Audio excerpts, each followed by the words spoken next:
We are so used to dead food that we purchase it from the store, we look at the little expiration date, and we put it on the shelf, or you know, and you put it in the fridge, and then you just leave it, and we don't think about it again. But yogurt and a lot of heritage traditional foods are not dead. That's the whole point of them, is that they're living beings that keep growing and changing. And so you have to treat them that way. A yogurt culture has to keep getting fed in order to stay strong. If the bacteria run out of food, then they weaken and eventually they die, and you have just dead yogurt, which isn't nearly what you want. So you have to keep feeding it. We change out our yogurt. Well, it's good to do it every day. The longer you let it go, the tangier and sour it gets sitting on the counter. So we change it out every day so that you have fairly mild yogurt. But you can adjust that. If you don't want to change your yogurt every single day, you can adjust that a couple of ways. One, give it more food.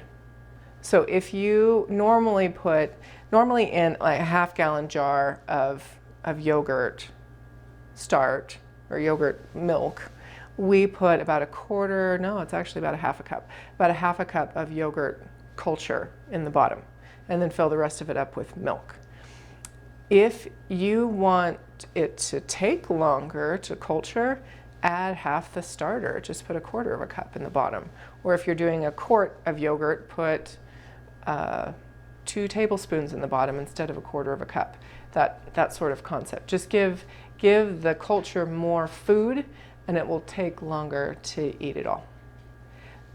Another way you can do it is by putting it in the fridge, and it will slow it down.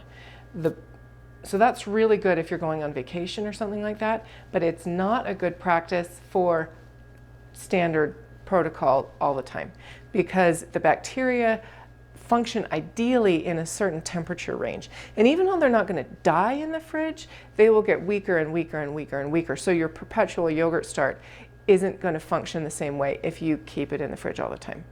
So if you're going to take on the beautiful, tasty responsibility of consuming amazing yogurt, you also just need to respect those little critters and give them food and keep them at their right living temperature. And it works out great. If you go on vacation, another method is to get one of your neighbors or friends hooked on homemade perpetual yogurt. And then when you go on vacation and you come back again, just borrow some culture from them. And it works out great. Because yogurt cultures are so temperature dependent, they're temperature dependent. They speed, when it gets warmer, they speed up their life cycles and how much they consume. When it gets colder, they slow down. So when you go into the winter, even though they're sitting on the counter and they're still at, quote, room temperature in the winter is different than room temperature in the summer. So, unless you run an air conditioner, in which case it may be warmer in the winter than it is in the summer. Nevertheless, the air temperature affects the culturing speed of your yogurt. So if it's warm, it's going to culture faster. If it's cooler, it'll culture more slowly. And it can also affect, at least if you're dealing with raw milk, the seasons affect it as well, because the nature of the milk changes as the seasons go around. In the fall, the cows suddenly go, oh my goodness, it's getting cold, turn on the cream. And suddenly, instead of having milk that's this much milk and this much cream, we have this much milk and this much cream, which makes for amazing yogurt, but certainly yogurt of a different character. Mesophilic cultures are just like thermophilic cultures or kefir. They consume lactose. That's the food source. It's the sugars in mammalian milk.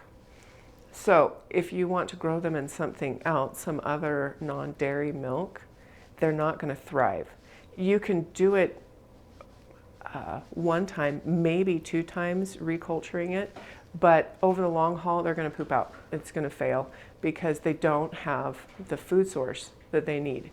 So you're going to have to maintain a culture in mammalian milk and then just pull from that, a mother culture in mammalian milk, and pull from that to ferment other sorts of milks. If you want your culture to stay consistent and reliable and the same, you need to be careful about how the cleanliness that you use, because whenever you open the jar, you've got a waft of competing cultures that come in. Anytime you stick a spoon in it, then you're introducing other cultures. So when you're doing your yogurt, take some of your culture straight away and put it in a new jar. Don't flavor it up and then wait till you've gone through using it and people have accidentally double dipped in the yogurt and all that, because then you've got a really contaminated culture that you're working with and its character will change. You'll think, didn't this yogurt behave differently before? And it did. Yogurt cultures, whether they're thermophilic or they're mesophilic, are anaerobic. They live in an oxygen-free environment. That's where they thrive. So if you just have a cheesecloth lid on it and put that on, you're allowing oxygen into the top part of the yogurt culture. You're also adding competitive bacteria into the top part of the yogurt culture. And it will change the flavor of the yogurt a little bit. We did a test the other day. We'll try it with this very fun, we use these to do, what's that stuff called, Hannah? Sauerkraut. Yeah, to do like sauerkraut. So it lets air out but doesn't let air in. So we're gonna, in the midst of all of our fun morning activities, we're gonna try this. So I'm gonna take our yogurt and split it apart.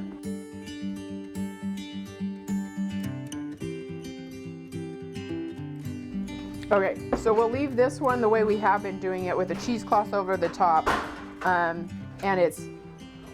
So that would be aerobic. Air is gonna get in there.